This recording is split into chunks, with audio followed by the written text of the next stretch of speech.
नमस्कार शेतकरी बंधूंनो. तर मी माधव अवचार, ब्रँच ऑफिस कळमनुरी. तर आज गजानन रामजी तिडके यांच्या हळदीच्या प्लॉटवर आलो आहोत.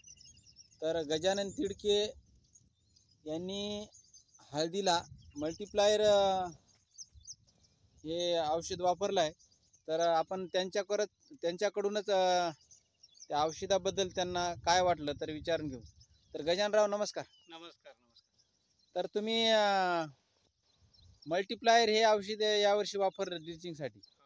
हो. तुम्हाला गेल्या वर्षी पण तुम्ही ड्रिचिंग वेगवेगळ्या औषधाची केली होती आणि यावर्षी तुम्ही मल्टीप्लायर या औषधाची ड्रिचिंग केली. तर तुम्हाला हळदीमध्ये काय बदल वाटते? एकदम क्वालिटी चांगली आणि हां पांढऱ्या मुळ्याची जास्त वाढ हां आणि एकदम चांगली अशी क्वालिटी भेटलेली आहे आपल्याला. हिरवेगारपणा तुम्हाला किती दिवसामध्ये जाणवला आहे हळदीत? 8 दिवसामध्ये, बरं. 4 ते 8 दिवसामध्ये हिरवेगारपणा नेमका बदल सुरू झाला नाही लगेच.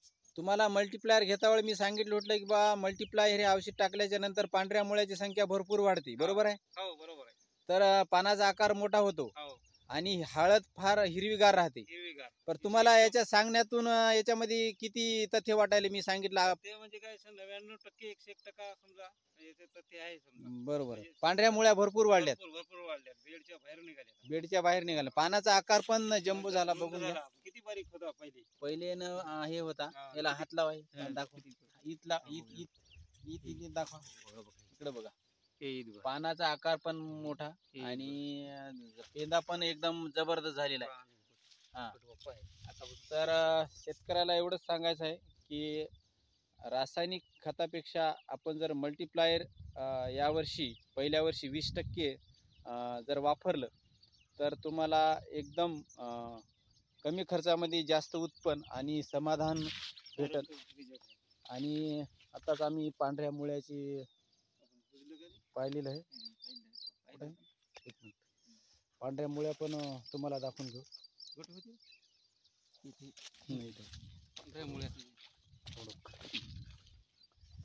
हळूहळू हे बघा, पांढऱ्या मुळ्याची संख्या पण भरपूर आहे हळदीमध्ये. एवढंच झाड आहे, पांढऱ्या मुळ्या बघून. हे पांढऱ्या मुळ्या हे पांढऱ्या मुळ्याची संख्या किती धरले त्यांनी हे बघा.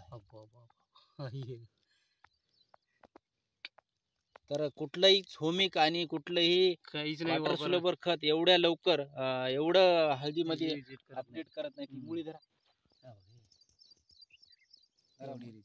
इकडे बघा. तर आपलं प्रोडक्ट हे जमिनीवर काम करणार आहे आणि जमिनीमधलं अन्नद्रव्य हे जास्तीत जास्त प्रमाणात वाढवणार प्रोडक्ट आहे. त्यामुळे शेतकऱ्याला एकच विनंती की जास्तीत जास्त शेतकऱ्यापर्यंत ज्यानं वापरलं त्यानं दुसऱ्यापर्यंत पोहोचेल कसं याची म्हणजे काळजी घ्या.